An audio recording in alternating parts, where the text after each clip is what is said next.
Salut, aujourd'hui on va parler composition d'images, plus particulièrement les règles de base de la composition d'images. Donc la composition d'images, qu'est-ce que c'est? Eh ben, c'est la façon d'arranger les éléments d'une image d'une manière qui soit agréable à l'œil et qui soit facile à comprendre pour la personne qui regarde. Donc sur une bonne composition, tu as le regard du spectateur qui est instinctivement attiré par les éléments qu'on souhaite mettre en avant. Donc pour arriver à ce résultat, il y a plusieurs techniques et le but c'est pas de coller au millimètre près à ces techniques. Je pense notamment aux différentes grilles que tu peux trouver, mais il faut les garder en mémoire et être dedans dans les grandes lignes. Donc on va commencer par la première règle de composition, c'est un petit peu ma préférée, c'est la règle des tiers. Alors pourquoi c'est ma préférée? Déjà parce que c'est un peu la plus facile, donc j'ai un petit poil feignant sur les bords, on va pas se mentir. Donc c'est une des plus faciles à mettre en place, c'est aussi la plus connue parce que tu peux la retrouver sur ton téléphone. Tu as dû déjà voir sur ton téléphone quand je prends une photo, tu as la possibilité d'afficher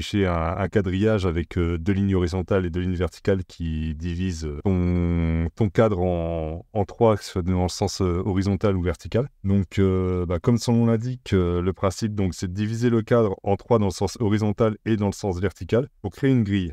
Sur cette grille, tu vas avoir les intersections qui vont être les points d'attention sur lesquels il faut mettre tes éléments importants. Donc là, ici, tu vois sur cet exemple, tu l'as vu aussi sur le petit timelapse que je t'ai diffusé pendant que je parlais. Donc là, on a une petite composition, donc un petit croquis avec deux personnages qui marchent dans le désert. Et donc, tu vois que mes visages de deux personnages sont ici sur les points d'intersection de ma grille. Ensuite, deuxième règle de composition que j'aime bien utiliser, ça va être les lignes directrices. Donc là, ça va être utiliser des lignes, que ce soit tes lignes de perspective ou une ligne naturelle. Je pense notamment à un sentier dans la campagne ou un truc dans le genre, pour mettre en avant ton sujet. Donc le but, ça va être que ces lignes viennent converger vers ce point d'attention que tu veux mettre en avant. Donc là, ici, par exemple, je t'ai fait un petit croquis rapide. On voit que les lignes du muret vont venir guider ton œil sur le personnage que tu veux mettre en avant ici. Et on a la même chose ici. Donc là, tu vois, mes lignes de perspective, mes lignes de fuite vont venir en fait se croiser sur le personnage ici que je veux mettre en avant. Ensuite,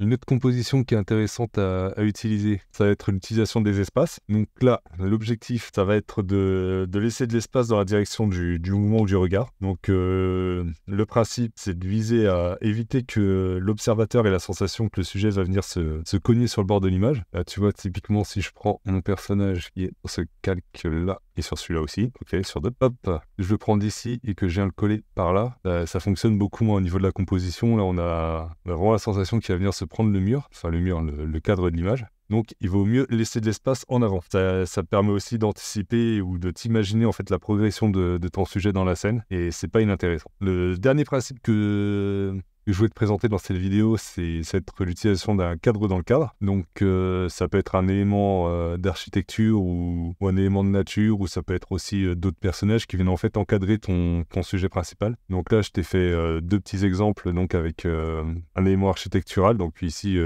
typiquement une ouverture dans un mur qui va donc venir ici créer un second cadre autour de notre sujet. Et je t'ai refait une autre scène, donc même chose avec des éléments de nature. Donc j'ai gribouillé vite fait des silhouettes de feuilles qui viennent entourer le sujet. Donc voilà, donc là je t'ai présenté les 4 plus simples à mettre en œuvre pour ma part, enfin ceux que je considère comme étant les plus simples. Il y a beaucoup d'autres règles, je pense notamment au nombre d'or, il y a aussi la symétrie, il y a aussi la répétition de motifs, il y a beaucoup de choses en fait que tu peux utiliser. Donc si tu veux trouver, approfondir le sujet, je t'invite à aller voir des sites ou des blogs qui viennent parler de photographie, des chaînes YouTube aussi. J'ai aussi un bouquin dont je t'ai parlé, même une série de bouquins, donc il y a Framed Ink, dont je t'ai parlé dans une précédente vidéo, donc je te mets le lien dans la description. Je te mettrai aussi le lien du bouquin dans la description si jamais tu veux te le procurer.